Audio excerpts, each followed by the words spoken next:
Here is the Daredevil helmet after printing. I printed this helmet upside down because it takes less time to print and it's easier to clean up the layer lines. I printed this helmet in 0.28mm with a 20% infill. I used the largest printer layer because I'm going to take the time to sand and smooth this helmet anyways, so I'd rather just save time while printing as opposed to a super clean print right off the print bed. As you can see here, I have two masks. This is the original one. It ended up being way too big for my head, so I reprinted it in a smaller size, and this ended up being too small. So I cut the mask, and I'll eventually attach it on here and put some elastic on to be able to get it on and off, but this is a really good fit. So I'm actually going to make both of these, and I've already sanded them with 120 grit sandpaper with a palm sander. And what I'm going to do now is go over it with 240 grit sandpaper, and then I'm going to fill it using some Bondo. I've never used this stuff before, but I heard it works really well for 3D print, so I'm pretty excited to use it. Here you can see me using a sponge to apply Bondo to the top of the helmet. That didn't work out very well, so I ended up just using my finger. My plan was to just put Bondo on the top of the helmet to cover up the major layer lines, but I kind of got carried away and ended up putting Bondo over the entire helmet. This is definitely not needed, but it did make for a very smooth part.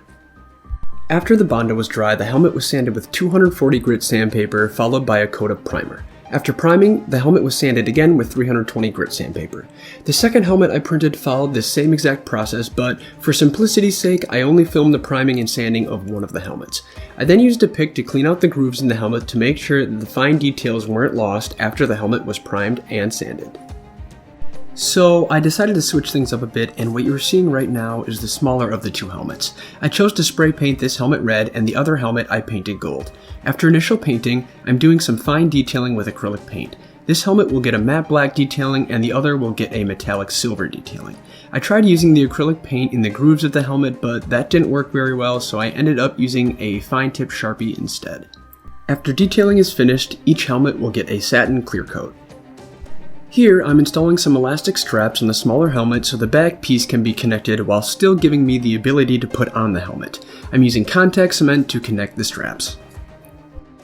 I got some thin plastic and red window tint that will be used to cover the eyes in both of the helmets. Cut the plastic into small pieces and apply the window tint according to the package instructions. Then, using contact cement or super glue, connect the visor to the inside of the helmet. I'll have a link to all the products I used in the description below. The last part of this build is adding some craft foam to the inside of the helmet. Depending on how big you printed the helmet and how it fits your head, you might have to add a lot of padding or maybe just a little. After the padding is added, the helmet is complete.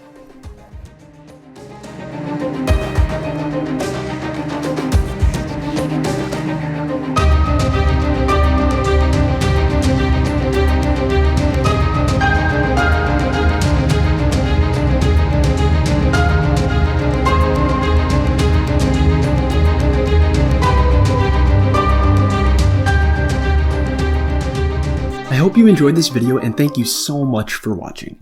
Please give my video a like and subscribe to my channel for more content. I'll see you next time.